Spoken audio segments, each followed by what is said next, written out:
Thinking out loud, maybe we found love right. Hello and welcome back to the workshop. The purpose of this video is to give you a model of how to put together your project on asking think-aloud questions of a text and answering them. The text I'm using for this demonstration is the short story Araby by James Joyce, set in Dublin, Ireland in 1894. Our narrator is a 12-year-old boy. Thinking out loud, maybe We want to know what the title means here, Araby. That's normally chosen by the author for a reason. So what does that represent? We'll have to answer that as we go through. But let's begin. North Richmond Street, being blind, was a quiet street except at the hour when the Christian Brothers School set the boys free. An uninhabited house of 2 stories stood at the blind end, detached from its neighbors in a square ground. The other houses of the street, conscious of decent lives lived within them, gazed at one another with brown imperturbable faces. First thing I notice in this introductory paragraph of the story, the word blind is repeated. And also, what is this uninhabited house? What purpose does it serve in this story? Will something happen there? Does it represent something? So we're going to want to look at that as we go through. Is there a theme of blindness? And what is this house doing here? The former tenant of our house, a priest, had died in the back drawing room. Air, musty from having been long enclosed, hung in all the rooms, and the waste room behind the kitchen was littered with old, useless papers. Among these I found a few paper-covered books, the pages of which were curled and damp. The Abbot by Walter Scott, The Devout Communicant, and the Memoirs of the Doc. At this point, I'm not familiar with these titles. What are these books and why does he mention them? What do they have to do with the story? That's something we're going to have to find out as we go through. I liked the last the best because its leaves were yellow. The wild garden behind the house contained a central apple tree and a few straggling bushes, under one of which I found the late tenant's rusty bicycle pump. He had been a very charitable priest. Now, suppose we don't know what the word charitable means. This is how we work on the vocabulary, right? So we want to think about this. It has the root charity in it, or seems to. So does it have something to do with charity? We can also look ahead and see what the next line tells us. And look at this. In his will, he had left all his money to institutions and the furniture of his house to his sister. So again, the next line explains charitable. He had left money to institutions, furniture to his sister. It seems to be related to the word charity. It has to do with being generous. Let's continue. When the short days of winter came, dusk fell before we had well eaten our dinners. When we met in the street, the houses had grown somber. The space of the sky above us was the color of ever-changing violet, and towards it all the lamps of the street lifted their feeble lanterns. The cold air stung us, and we played till our bodies glowed. Our shouts echoed in the silent street. The career of our play brought us through the dark, muddy lanes behind the houses, where we ran the gauntlet of the rough tribes from the cottages, to the back doors of the dark, dripping gardens, where odors arose from the ash pits, to the dark, odorous stables, where coachmen smoothed and combed the horse, or shook music from the buckled harness. Notice the repetition of the word dark. What does darkness have to do with what's going on here? When we returned to the street, light from the kitchen windows had filled the areas. If my uncle was seen turning the corner, we hid in the shadow until we'd seen him safely housed. Or if Mangan's sister came out on the doorstep to call her brother and his tea, we watched her from our shadow, peer up and down the street. We waited to see whether she would remain or go in, and, if she remained, we left our shadow and walked up to Mangan's steps resignedly. She was waiting for us, her figure defined by the light from the half-opened door. Her brother always teased her before he obeyed, and I stood by the railings looking at her. Her dress swung as she moved her body, and the soft rope of her hair tossed from side to side. So this long paragraph, a lot of talk of dark, and we see light twice, right? One coming from the kitchens, and the other time we see the figure of Mangan's sister defined by light, right? That's kind of a strong image, right? We have the light surrounds her. So she's being contrasted to all this darkness around. We want to find out what's going on with that. Last paragraph on the first page.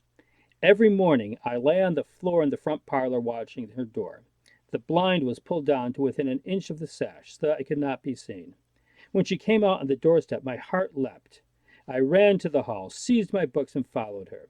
I saw her brown figure always in my eye, and when we came near the point at which our ways diverged, I quickened my pace and passed her. This happened morning after morning.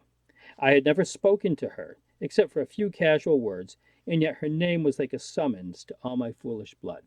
So, a couple of things here. Obviously, his interest in this girl is going to be an important part of this story. But a couple of interesting things here. I had never spoken to her. So, we want to know, is he going to speak to her? And if so, when and how? That's going to be an important thing as we go on. And her name was like a summons. One thing I noticed is he hasn't given us her name. We don't know her name. Are we going to find out her name and when? So let's see how we answer these questions. All right. So to answer the questions, at least some of them, we have to read the rest of the story. And when we do, we find out that the narrator does eventually talk to the girl. She mentions that she is disappointed she can't go to Araby, which is the name of this bazaar that's being put on in Dublin.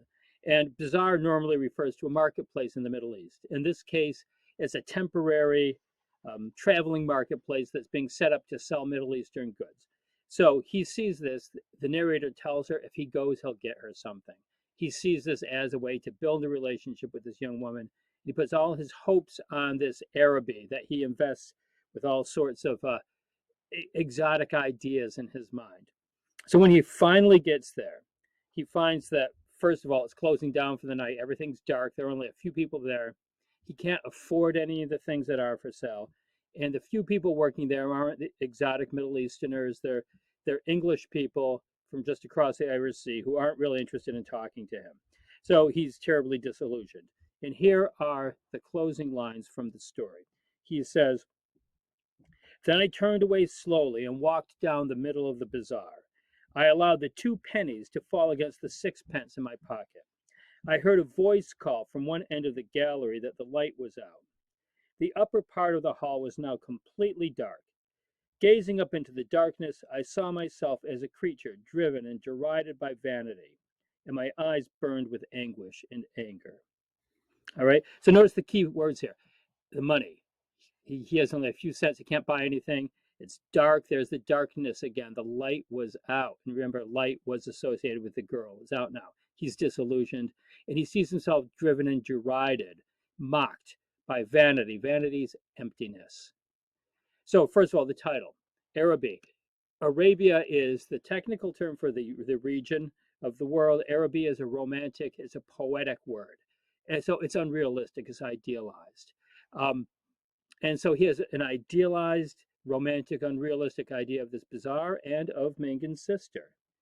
Now, question 2. We notice the words blind and empty, the empty house. It turns out the empty house itself doesn't mean anything. It's a symbol. It represents the emptiness in his ideal of the sister, his ideal of the bazaar. It's all based on his imagination. He's blind. He's not looking at reality. It's all a matter of emptiness, just like this empty house. Question 3, the priest's books. Again, the idea we have the deceptive titles. The Abbot, it sounds religious. It's a romanticized novel based on the life of Mary, Queen of Scots. And the Memoirs of a Duck was a famous adventure story from the 19th century. The protagonist at one point disguises himself as a nun. Okay, again, the idea of false ideas, false appearances. The word charitable, this was just our vocabulary word, and we saw up above that you can figure it out by looking at what comes after it and its relation to the root charity, somebody who's generous with money and property. 5, again, darkness and light. We see this throughout the story. The dark is ignorance and experience. Light normally defines knowledge, right? He's enlightened at the end when he realizes how unrealistic all his ideas were, right? Remember, we saw the sister defined by light, her figure defined by light. He's not seeing what she really looks like. He's just seeing this outline in his mind. All right. 6, I'd never spoken to her. Now, and it turns out in the story, she actually speaks to him first. It's a very brief conversation. We don't hear of any other conversations. He may talk to her again later. Who knows? But so it's a very brief, as it turns out, encounter. He says her name inflamed his foolish blood. He never says what her name is.